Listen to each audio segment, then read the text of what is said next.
you're more important. So let's Oh, start no, with no, me, no. Yes. and then you go second. So I'll just say I'm Evan. I use he/him pronouns.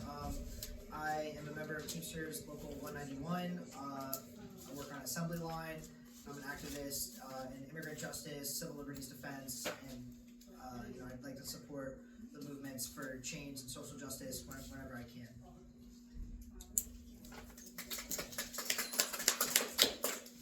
And Evette Avery, she, her pronouns. I am out of Local 728 in Atlanta. That's a Teamsters Local. I'm a UPS driver and union steward. I also currently serve as the Teamsters LGBTQ+ Caucus Treasurer and Southeast Regional Director.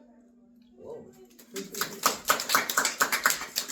so much for being here, both of you. That, and we had to travel up here, so we're very thankful.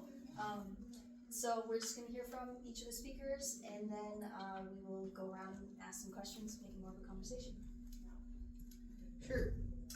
Well, I could start a little bit talking about the current moment that we're in and the role of the working class and the trade unions to fight not just in the shops, but against all of the chaos and destruction and attempts to trample back our rights that we're seeing today.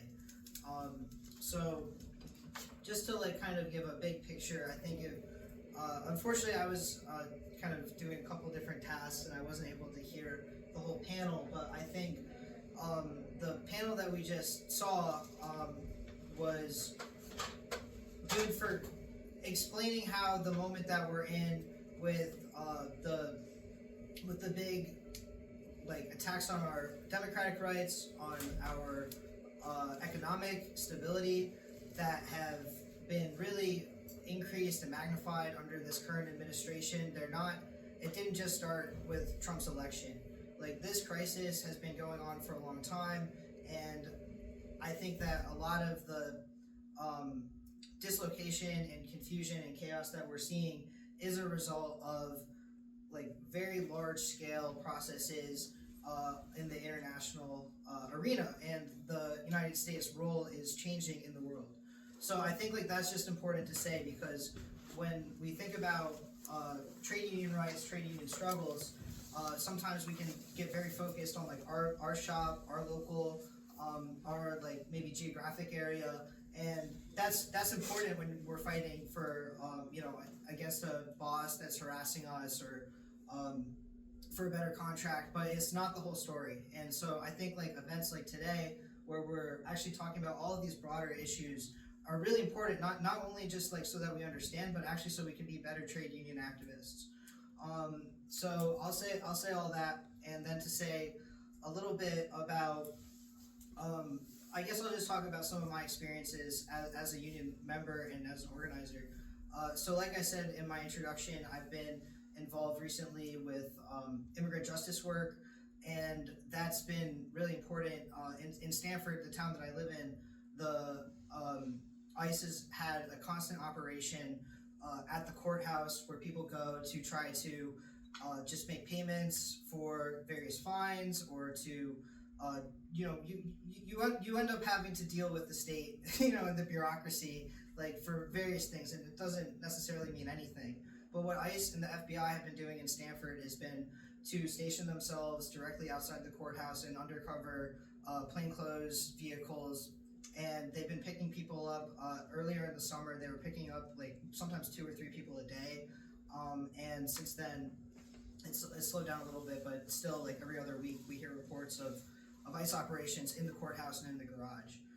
So this is very intense, and I think to me, one of the things that's been missing from the immigrant justice movement has been the real participation of trade unions as a fighting force that's going to defend workers. And so I think that's one of the questions that that faces all of us, is how do we connect the struggles. Right now I'm talking about immigrant justice, but not only immigrant justice, for queer liberation and black liberation, and all the struggles against the different forms of oppression that happen to us both inside our workplace and also in the broader society. How do we start to really mobilize workers and our unions against those forms of oppression? And I'll just give a little bit of an example of like some hopeful things I've seen.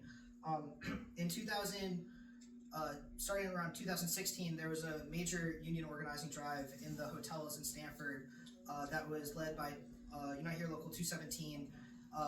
Ultimately, the drive brought in two major hotels in the city into the local, and the way that it was organized was through very rank and file led committees and ones where, excuse me, hey everybody, there's a couple people trickling in, but what I'm trying to say is that in this union organizing drive, there was a high level of workers organizing workers, and in those contexts, that's the type of organization and movement building that I think is really important. And I say this because the hotel, but before we had the union in the hotels, the pay was very bad. I mean, people were going home, housekeepers were going home with negative paychecks because they were making minimum wage and had like just exorbitant, really extortionary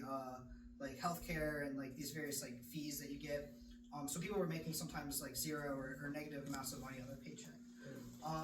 And through the course of the struggle of fighting, just for union recognition for a contract, people started to come together and actually work together across like racial lines and understand some of the broader fights, because when you're fighting for yourself and your coworkers, you realize that it's possible to actually do collective struggle.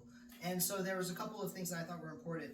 One was just the recognition that in hotels, in the domestic labor sector, in many sectors, like the majority of workers, the vast majority of workers are Black and brown and immigrants. And so to start to organize a union in these sectors and in these shops, it means immediately that we have to be aware of like people's status of, like, for example, in Stanford, there's a lot of Haitian workers who are on TPS, who are in unions now, in the hotels, who are facing losing their status, losing their TPS. So that's one thing, is directly so much of the working class in this country that's like the most exploited, the most oppressed, is Black and brown immigrant workers. And these are the people who are the most under attack right now by the Trump administration, and who are in many places leading the struggles against it through their community networks and sometimes through the unions. And then another, and I'll end on this, but just to say, like, because the experience of building a rank and file led union creates the ability to like understand, or space to understand better, like all these different forms of oppression. There's a example of like at one of the hotels, when there was a like I forget what it was exactly, but it was like a queer event, like a large like LGBT conference or convention or something, and a lot of the workers they didn't like know much about like people's pronouns, or maybe thought it was like weird to see like people dressed in different ways, or like having like the bathroom be gender neutral, but because people had been like working together and actually like talking about how to fight against their boss and what their demands were in the shop, and had been creating and strengthening their own relationships with each other across different departments and across like racial, like I said, like racial and ethnic lines, there was this space for communication and for real discussion about like what it means to be queer, and why it's completely normal, for people to dress and act a certain way that like maybe you don't expect, but that's their truth. And so I just wanted to say all this to, I guess give some context for how I've been thinking about building building the social movements, building the trade union movement, and how to connect them together. So we'll stop there. Thank you.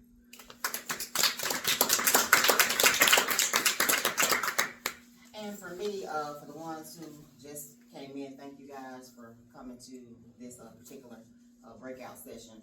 A lot of people don't even recognize that they are workers. So, we get caught up in the way they slice us up, where if you do this manual labor, you're here. If I supervise you or manage you, I'm here, and I'm just not work. But they are all workers. If somebody else is signing your paycheck, you are a worker. If you're even somebody that's unemployed but looking for work, you're still a worker. we have to let people recognize who they are and where their stance is in life. If you're not a millionaire, billionaire, you're the worker, okay? And so for them to recognize that, and I think a lot of people start really recognizing who they were. COVID brought a lot of people into the true perspective of who really runs this place, and it is the workers. When things shut down, all of a sudden some of us became essential.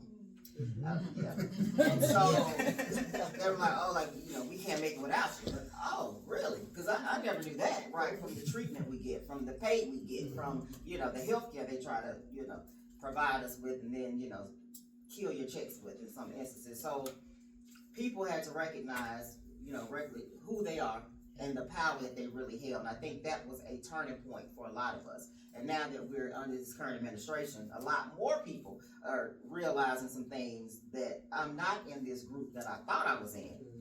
I'm truly getting, you know, some stuff hitting me at home or hitting people that I know. And when things start hitting people at their door, then they begin to recognize, okay, maybe I need to come out to this No Kings March. Or maybe I need to be involved over here because it's actually affecting my everyday life. And a lot of people, you know, were in their own bubbles, you know, not paying attention to what was going on, but workers run the world, period. And without us and without our labor, there is nothing.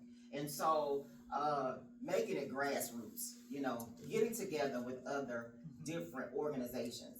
Like I said, I came up here from Georgia, today, right to work state, listen. Thankful and very thankful for a union contract in that type of state, because that's the only way we have any semblance of some type of rights on the job. So coming here, you know, recognizing that we need different groups.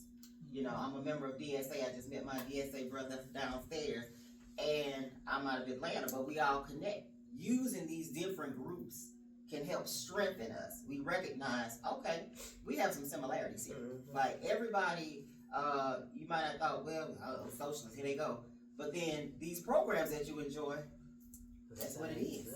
So when you make people understand how certain things affect them, that's going to be the turning point on how we get more people involved to get to these actions to help build the labor movement. Because our labor movement built what was the middle class, which you don't even, that is, whatever that is at this point, that doesn't really exist anymore, because either you're up here or down here at this point, and they're trying to widen that gap the way they are, you know, ruling at this point in time. And for us, we're not going to stand for it. I'm glad, you know, November 4th just passed, you know, people, we got some changes come in. We're seeing people are like, okay, hold on, something's not right. Let's get it together.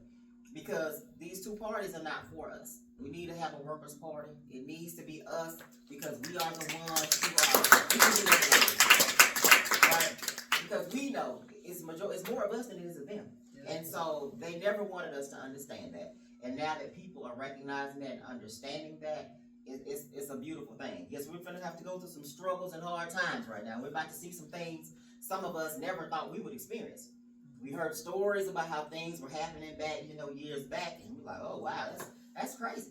But now people get snatched off the streets. Yeah. And so, you know, it's an experience, you know, that really, you know, I was on a call with, because I'm currently running in 2 elections, and I'll speak on that when it comes to union elections in a minute. But I have neighbors that are immigrants.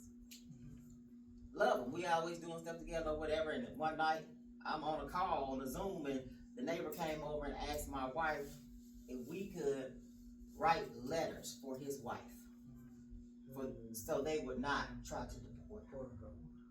When I tell you, I was in tears on the call, like they were trying to ask me something, and I lost it and immediately started to type. Because forget that, like, this is crazy. They work every day. Yep. Respectful children, just living the American dream, whatever that's supposed to be at this point in time, but over here trying to have a better life, not in trouble, not out here like a criminal like we have in the White House. They're not criminals. So why are you bothering people when they're just living their life? Like, this is crazy to me. And I'm like, you know, sometimes, like I said, until it hits home, because unfortunately we have a ridiculous person that's in Congress out of Georgia who shall remain nameless. But all of a sudden, when her children's health care is going to double and triple, wait, hold on. Wait, hold on now. you've been the biggest proponent of doing everything that other man talking about, but now all of a sudden when it start knocking on your door, then things change. And so that's how we're gonna have to win these people over who have been, blind to many facts that were obvious to us. But as soon as something turns, it takes one little bit sometimes. And that's all we need to push this forward. So we have to learn to look for those things. You know what I'm saying? So sometimes we're like, oh, I don't want to deal with this person because we know they're not going to ever change. But every now and again, something comes through that we can utilize that moment to make that change to help them gain us a brother, sister, comrade in this fight, right? And so those are the things that we have to do and let people recognize they do have the right to fight. Like, you have rights, no matter how they're trying to strip them away at this every day. We're not going to allow it. All right, so we're fighting. We're going to continue to fight. We're not going to allow those things to happen. And so, as workers, that's the things we have to do. Try to find those connections in order to get people to understand what needs to be done at this moment in time.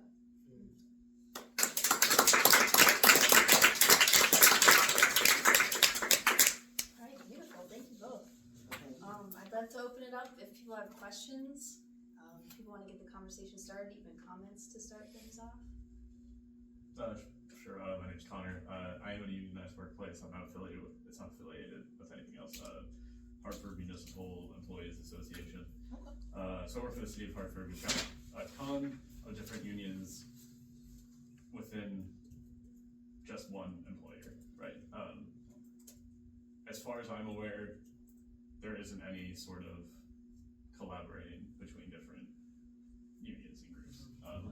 And just overhearing some of what you two were talking about earlier, sounds like you're both more familiar with other groups outside of your own as well.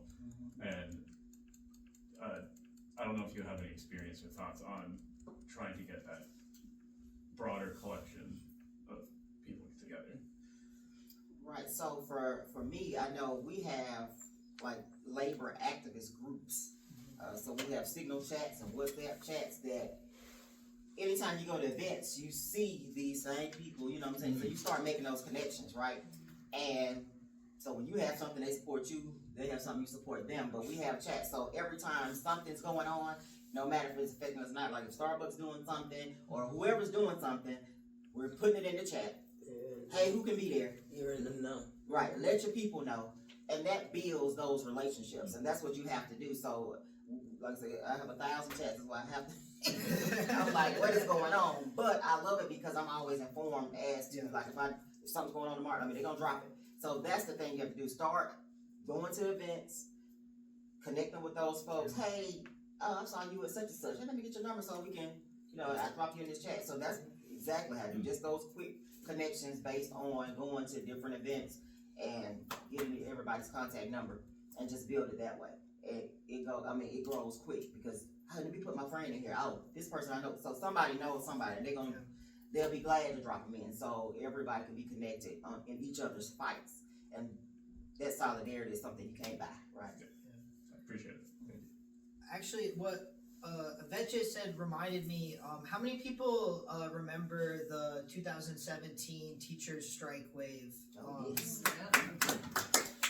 Yeah, so that was like really initiated by rank and file teachers in West Virginia who came together in a process that was very similar to what Evette just said, which was that they basically had Facebook groups and were talking about the conditions in the shop and like keeping in touch with each other and building connections, which ultimately became this massive strike wave that took over, I don't remember, I think like 8 states or something it spread to in some way or another, virtually all in the South and like the poorest school districts.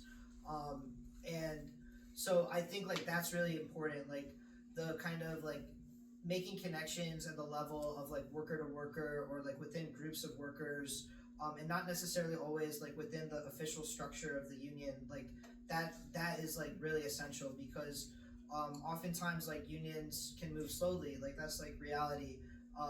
Like the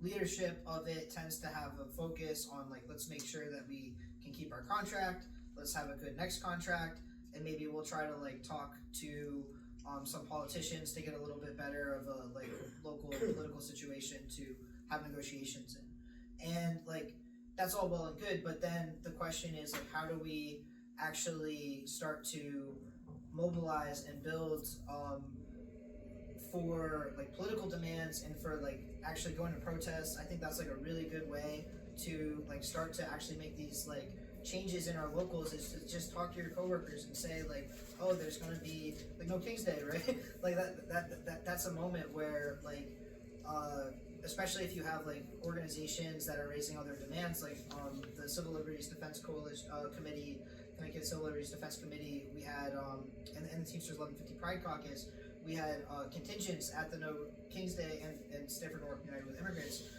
We had contingents at No King's Day that had demands that were like, you know, kind of more specific than some of like those broad national demands around democracy. And instead, like we talked about the need to fight to defend free speech, the need to defend our immigrant neighbors and community members, and around queer liberation. And so to have those conversations like in your workplace, like directly with your coworkers, to like have these discussions about what's happening, I think like that's really key to building some sort of labor fight back that is deeply rooted, and also like you were saying about like municipal unions, or just like for example, like at UConn, at the University of Connecticut, there are like I think something like 7 or 8 different unions, right? Yeah, there's the professors, the grad employees, the professionals. You know, there's a lot of just different unions, and so I think a big question is like, you know, we have some people here today, not necessarily in this room, but like at the conference, who are like grad employees and professors, and like how can they, as like trade unionists in this more like professional sphere, like connect with like cafeteria workers and custodians, and like actually like bring together everybody around like what's necessary to like defend the academic freedom, defend the rights of all the workers who are under attack by like these state budget cuts, and connect everything together. And that really is like a process of constant discussion and like talking across different unions, and building connections in those ways.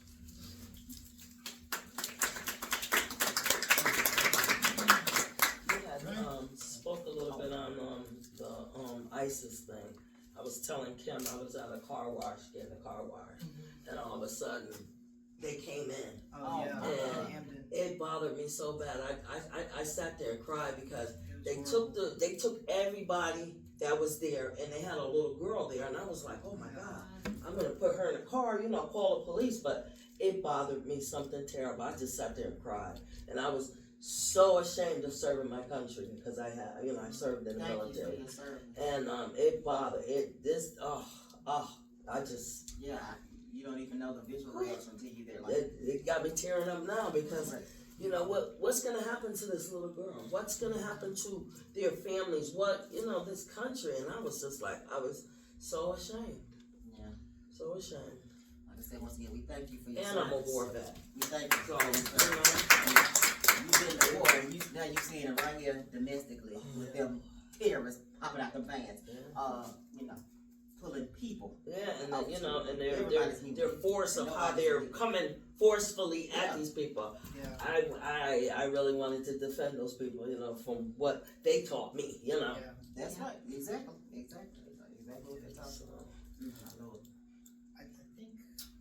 I'm a former teacher, and I was overseas working in 2017. I was not aware. I was in China, and they have what they call this big cyber wall. They Right. don't get a lot of information over there. So, what was the outcome of this? They won. Yeah, they won. Financial gains? Yeah, so in West Virginia, 5%. Yeah, so it was a big struggle for raises. It was the lowest. I believe it was either West Virginia or Oklahoma was the lowest paid teachers in the country. And so there was a few things that I think are worth noting. And I want to talk about the ICE attacks as well. But yeah, just to say, like, they won pretty major wage gains, as well as like there was some stuff as well about like where the money was coming from, because like a lot of these were like coal and like oil states, and they didn't want to, if I'm remembering correctly, you know, I just kind of mentioned it, but they didn't want to like be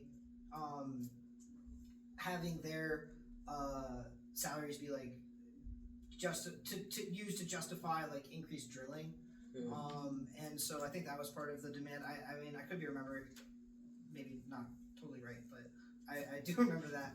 And then lastly, one thing that was important about these strikes was that they tended to be there tended to be a lot of solidarity between the teachers and the support staff, and like the like teacher staff in the schools, which is like part of education fights that's like really important. Always, like whether it's just a school or university, like K-12 or anything. And yeah, on the Hamden car wash raid, that was just like so horrific. I was devastated. Yeah, I can't imagine being there.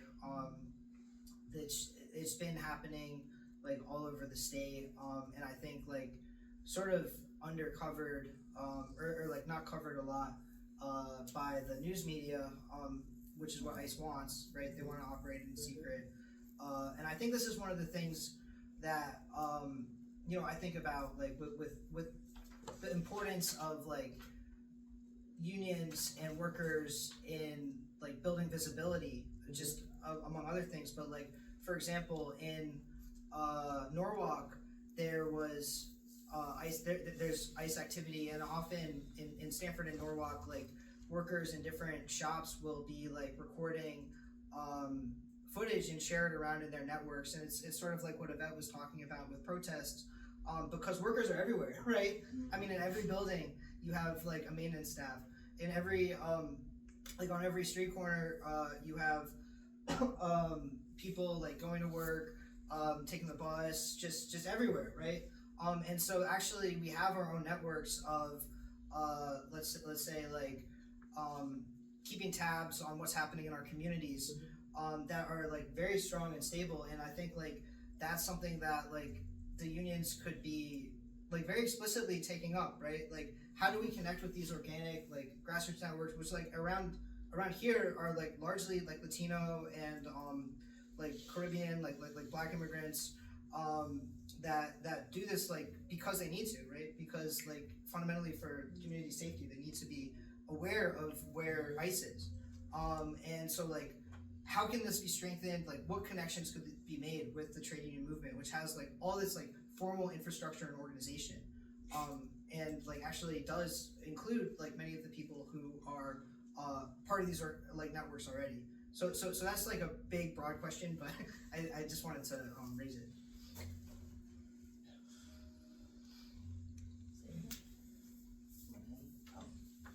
Well,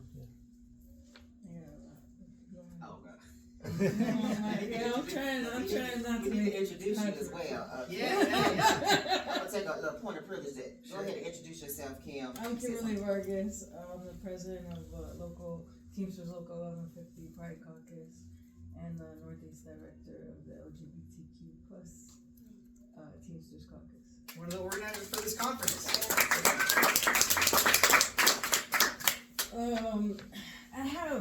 I have a couple of things on my mind. So one of the things I have on my mind is the Mandami race. He ran as a Democratic Socialist, which is still part of the Democratic Party, and I think that's why he made it into office. I think that if he ran as, I'm just being real, right? I think that if he ran as a separate worker slate, or I don't know what are they calling it now? I don't remember what they're calling it exactly, but it's a worker union slate, right? Separate from, so be it independent. I think he would have had a harder time getting into office. And I want him, if we do end up running somebody in a political position like that, I think that following his footsteps might be a smarter move, and it's something I think that we should keep our minds open to. That's basically where I'm going with this, because I think it's really important that we have a political foothold, because if we don't gain that political foothold and we slip, the outcome is guys like Trump getting into office, and that cannot happen. It's just unacceptable. We can't deal with that. So I think that's something that we have to concentrate on, and really talk about, because and it's a hard conversation. That's why I debate it with myself, even bringing it up. But it is a hard conversation, and I get criticized for it from both sides. You know, I move the lines, right? That's what I'm saying. Yes. I was like, I want the lines. She's like, you move them. I'm like, yeah. Maybe. But I move the lines. But I move the lines for a reason, because I think that it's important to all of us that we keep our minds open on moving the line, right? Like, I'm looking at it, my perspective is I'm just walking it, but you know, I can see somebody else looking at it from a different perspective, saying, Kim, move that fucking line. So, I get it. You know, I'm a little bit controversial, but the one issue that we had that kind of confused me, it kind of boggled me, and that takes a lot, but the Lamont issue with the strikers' pay. I think that was really important to us. Both sides, when I say both sides, I mean like the union bosses and the grassroots movement both wanted this, and I was getting phone calls from both sides at the time, and I wanted to like hide somewhere because I was like we cannot, like, no, I'm not doing this, because I wanted to negotiate with him, because he sat down with us and he told us, and I'm very transparent, so it doesn't really matter what I say. He was transparent, and he was like, look, I have 3 bills, okay? One of them I want to get passed. And then there's like, The boss said that to you? to not me specifically, but to the union bosses, Yeah. right? I'm just an observer. So he And basically, I'm her sidekick, Yeah. by the way. I'm her So vice president. he basically said to us, we have 3 bills, and we're gonna get one of them passed.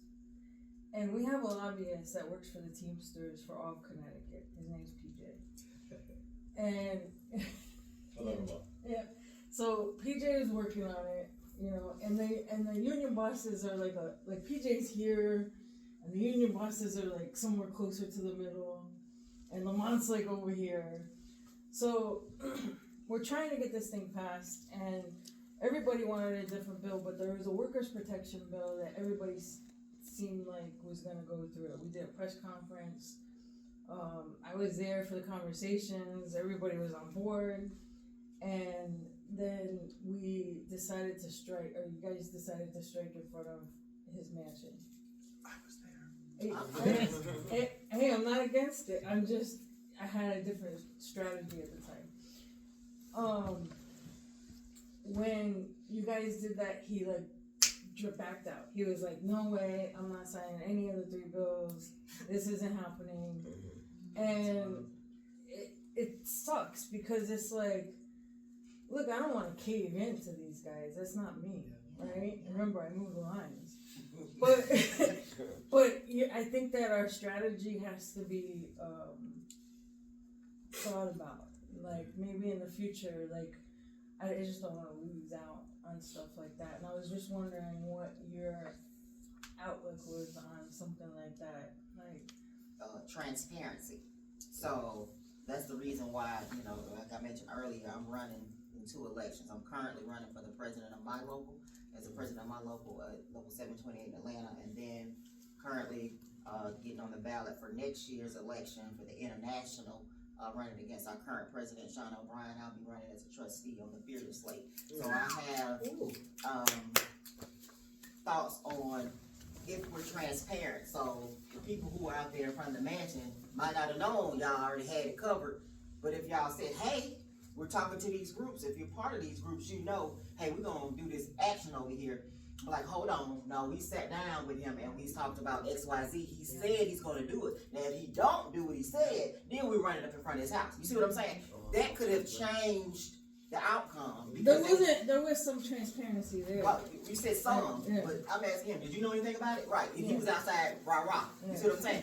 So my thing is, we have to be talking to each other. We have to be open. If we're doing bargaining for contracts, or whatever we're doing, the people who are actually doing the job need to be involved in the conversation and know what's going on. So when you say, oh yeah, we'll agree to that, because that sounds right, but then, no, I do this job every day, that's not right. Let's do this. And that's what we need. So if we are transparent, because sometimes we like to gatekeep stuff and, oh, we don't want them to know, because they might, they don't know. But we can't do it like that. We're going to have to learn to trust each other. And we know we have some moles and stuff, people they try to send in, you pretty much learn how to, ward that out and, find that and move it along. But we have to be transparent when we're doing these type of things so people will know we can't cut each other off when we got the same goals in mind. They wouldn't have went out in front of the mansion if they would have known it was a done deal, right? That's when you could say, okay, we're gonna lunch at 12. At 12 o'clock, if you don't sign, we rolling up at 12:30, everybody be ready to mobilize, hop in front of the house, right? And that's the type of things that we have to do. Because otherwise, now we looking at each other like, they messed our stuff up. They didn't know. Right, so we have to be, that transparency is a must. And those networks have to be built in order for us to keep from cutting each other off, right? And so, yeah, that, I didn't know what y'all was talking about at first, of course, I'm not from up here, but I got the gist of now, okay, this is what happened when that happened. So, yeah. Does anybody else have anything to say about that Yeah. situation? I had no idea that he backed out because we went up there. Right. See, Well, I I don't know- wanna, I don't wait, know Kim, if Kim, we- Kim, Let him hop let me in. Let respond to somebody this hop. because, yeah, I think that, like, this whole thing that the Democrats say when, like, oh, there was too much ruckus and, like, actually now we're mad, like, that's Right. not a relationship. Right. That's No, not a it's- relationship with How somebody can you that you trust wanna work something with. like that? That's an abusive relationship. Yes, it is. You know, I mean, that's literally like the same relationship that you have with a narcissist. You know, I mean, like that's how I see it. Like, I remember in 2017, the Democrats had been lobbied for months and months by all of these undocumented students for access to institutional, access to in-state tuition for undocumented students who had lived here their whole lives and had to pay like full out-of-state tuition to go to the public universities. I remember that. And you know what happened with that? There was an activist who was identified with the campaign who like allegedly like basically wrote like fuck Trump like the Yukon Library like on a bookshelf. And the Democratic Party used that to publicly not only go after him, arrest him, kick him out of school, but then to blame him for not passing the legislation that they said that they would pass to give students like him and so many other undocumented people in this state access to in-state tuition, which they pay for, which their families pay for through working. So I think like this whole thing about like, yeah, it's a scapegoat and it's to divide. It's just like Evette said. I think that's important. So that's one. Two, on the Democratic Party in general, I think that the question of the Labor Party, like to me, this is just me speaking for myself. I'm in no way representing my local, but to me, like this is like the fundamental question for all of us today. It's the question of can we build a political force that is independent and separate from the Democratic Party, based in the grassroots, rank and file trade union movement. Like, and that involves like many things. One of which is to be clear, when we talk about the Democratic Party, what are their maneuvers? What do they actually do? How are they used? Like, how do they do these like types of subterfuge and confusion to make us feel like our activists are the ones hurting the movement? That we can't be like so radical and make demands that like are really needed like that, because to me like that's what the Democratic Party does. They limit what we see as like possible, as politically possible for the working class and for ourselves as workers. And like I'll just say like we've been talking about immigration, we've been talking about repression all day, and what happened before Trump came into office? What was happening for the last year and a half? There was a massive expansion of surveillance, of justification for attacks on political protest, of creating blacklists at universities of radicals, students, of people who simply were not radical but like supported Palestine. Right. This was all done by Biden, and it was done, and all of those tools that like lawfare, like people like to say, all of the various like secret police agreements, all the various task force that they had set up to attack and repress the Palestine Solidarity Movement on campuses. That is the same exact apparatus, and that's the same momentum. And like the fact that like there was not been a mass movement to defend all of these students. I mean, in April of last year, there was like 3,000 students arrested. At UConn, there was 26 students arrested. They were attacked by a collection of police officers from I think 5 different towns, like these little towns. They came and rolled up like a military unit and just like smashed this encampment at UConn. So and that was like in this deep blue state, and with the agreement by every level of the police, of the university administration, of the state government, etc. So I think that we have to be honest about this stuff, right? And one of the issues that often happens when the labor movement is so tied in with the Democratic Party is that we can't be honest, because we are trying to help individual politicians with their individual careers in the hopes that they will like make some sort of agreement with us and to do something just a little bit to help us and give us the little crumbs. And to give up our ability to speak the truth for crumbs, I don't think that's worth it. I don't think that's worth it. And I think the solution is to begin to build for a labor party.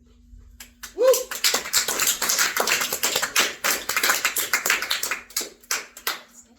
My name is Stanley Heller. Back in the day, I was president of the West Haven Federation of Teachers for about 7 or 8 years. And then we had problems at the state level, and we threw out the administration of officers, and I became vice president. I was in the days when there was only one vice president of the State Federation of Teachers, and I was the lobbyist, and I did other things. So, you know, we got this really good package of legislative changes that we wanted to make, and we had a business of, you know, establishing a wealth tax, not an income tax, but you got stocks and bonds, you could tax a percentage of that. So we had all this idealistic good stuff, and we went up there, and very shortly the other lobbyists of the AFL said, you know, let me tell you the facts of life. And it was, you get a little bit, but you gotta go along. Gotta go along with the system. And, you know, by getting a little bit, it's gonna get better and better. Well, it hasn't. It has not, you know.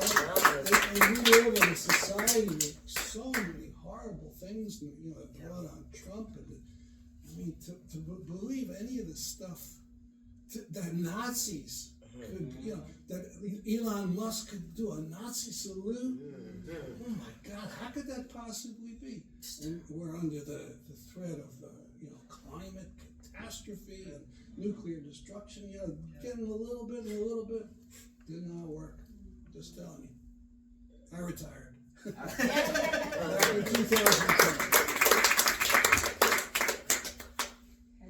We're looking at the last 13 minutes or so.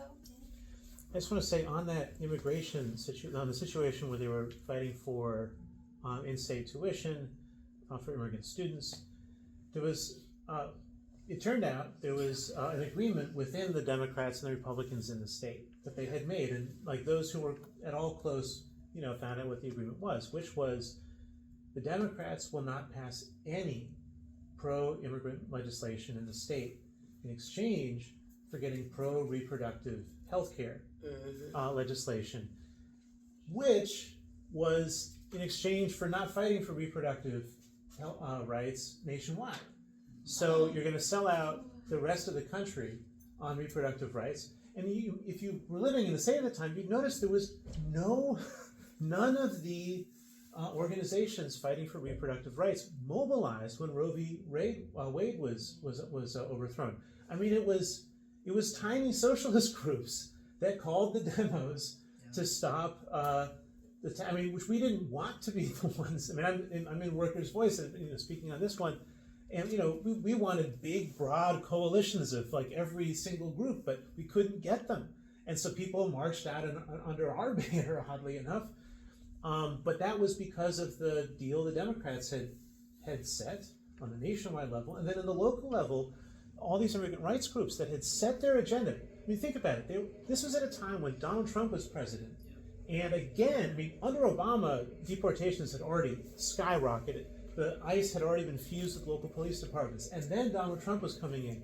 And immigrant rights groups had already given up fighting against these raids in the hopes that they could get some local legislation passed. And there's this deal that's rock solid, making that, preventing that from happening.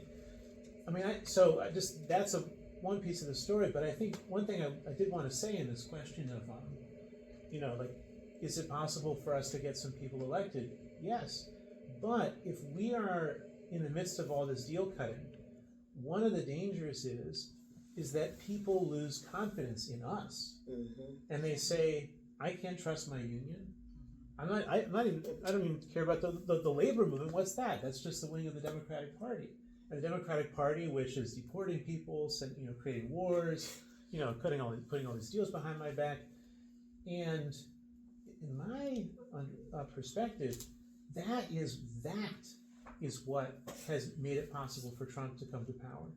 Because if people saw all of these workers, 10 million union members, millions of people identifying with socialism, fighting for what they actually believe in, Trump wouldn't be able to get he was this whole act of I'm the non-corrupt one, I'm going against the billionaires, I'm anti-war. No one would care about that. No one would believe that. They believe it because they want to believe in something, and they can't. I mean, there's other stuff going on as well, but a layer of it is definitely people losing confidence and faith in their class and in their class leadership.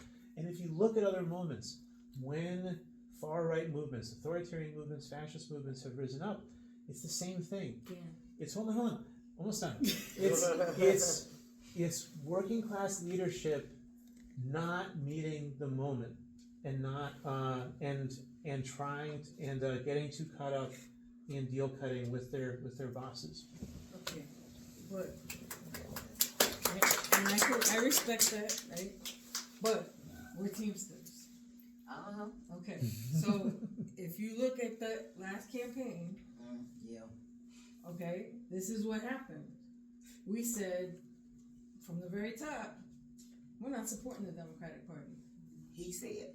Okay, he said, but that's but there's a perspective on right. this. People assume that you have to. But yes. We didn't say very clear. We so didn't say. So one point. So when Sean O'Brien and I gotta be careful. When Sean O'Brien says I have 1.4 million workers, and I'm not going to support Harris for. We know why. Yeah, I know why. And I'm not going to support Trump and Teamsters versus everybody. Which is horrible. Right? That didn't work either. Like, I could say that. It didn't work. And, because it wasn't. And I had to you go. said one thing, but you did something else. Yeah, that's why it didn't work. And I go, and I have to play the game somewhat, so I go up there, and I'm a political coordinator, so I have to go in there with Teamsters versus everybody shirt. No, you don't. And, well, whatever. Yeah, no. And I'm there, and I'm like, and I got my jacket, and they're like, hamsters versus everyone. I'm like, no, it's Teamsters. And they're like, Kim, and I'm like, it is what it is. But this is what I'm worried about. Like, I'm worried about us not putting our best foot forward and slipping. And I think that's the conversation that I want. I want us to think about it. Right? I don't want it to be like a rash decision. It's like not a conversation right now. It's just something that I want us to think about.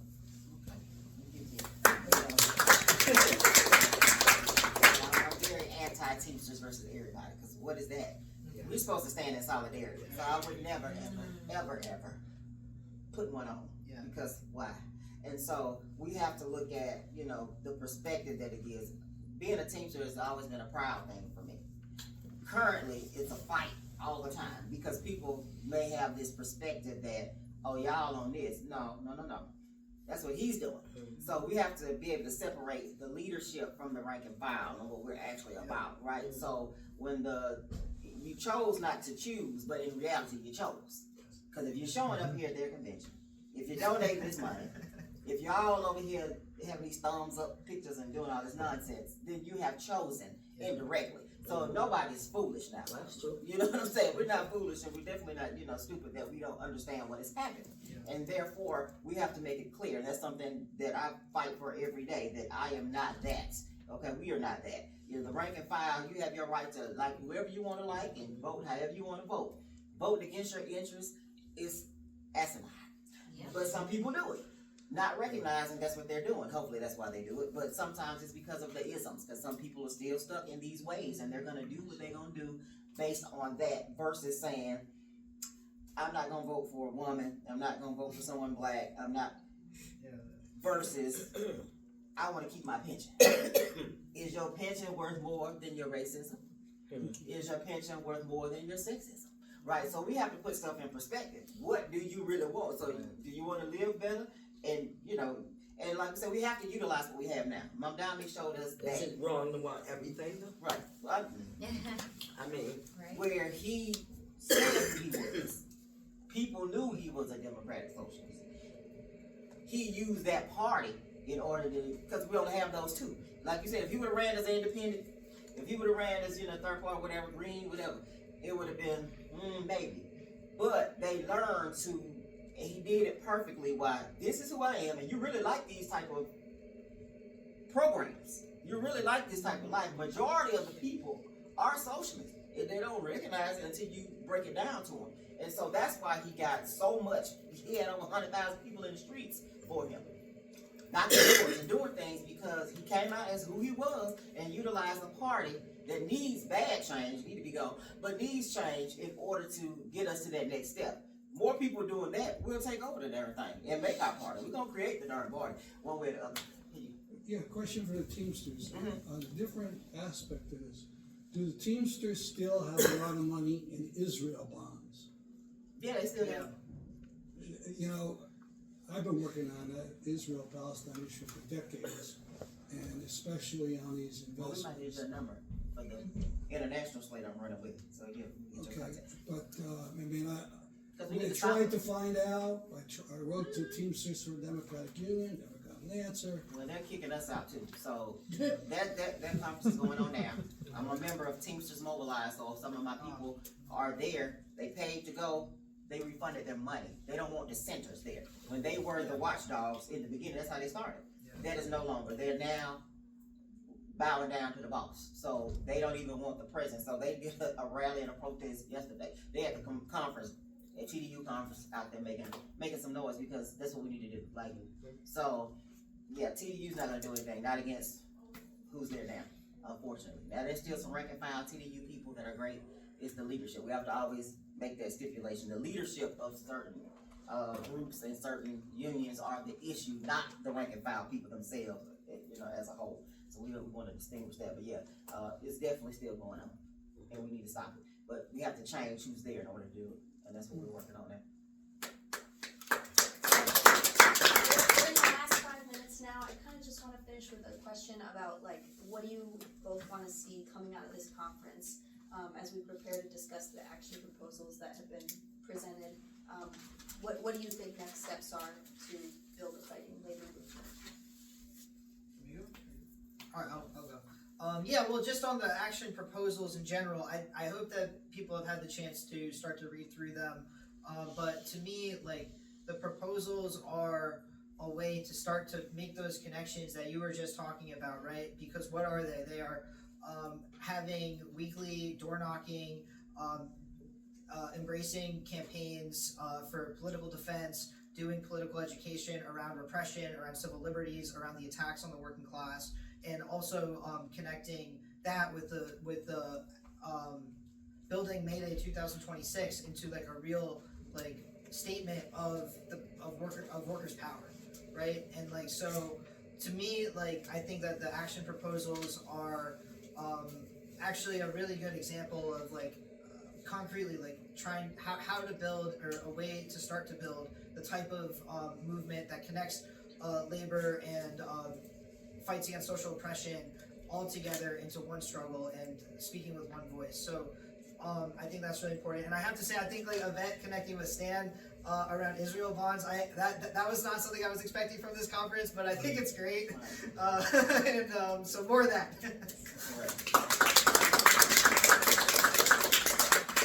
Definitely that wasn't on my bingo card, saying that. But that's what we have to do. Me coming up here, you know, getting our work, hopping on a plane, looking crazy. That was, you know, it was meant for me to be here in order to meet. You see what I'm saying? Things happen for a reason. We cannot, you know, because I was like, when I first got the invite, I'm like, how do they even know me? How do they know I exist? And so I thought she was saying they wanted her to speak, and I was like, oh yeah, that's cool. And then she's like, no, they want you, and I'm going, what? So it was meant because I needed to meet Stan today. I needed to meet that, like, so I needed to meet, so, and just FYI, we do have a table downstairs, a combined table for the 1150 caucus and the Teamsters caucus, so our cards are down there on the table as well, if y'all need to grab our number somehow. Well, if you want a shirt, we got shirts. Yeah, shirts, pens, and all that good stuff. So, yeah, that's what I want to see, the connections. Like, don't put off stuff like, man, I was gonna go, but I ain't gonna go today. No, it's a reason why. You know about something and you need to be there, right? So, always, you know, put your, you know, sometimes your tiredness aside and things like that. We have to push ourselves, because right now we got to do a lot of pushing, and we need to definitely do that. And that's what I'm looking for: more connections, more push, collectively connecting with people all over the globe, because we never know where we may be and who we may need, and we got to be there for one another. So that's what I'm looking for.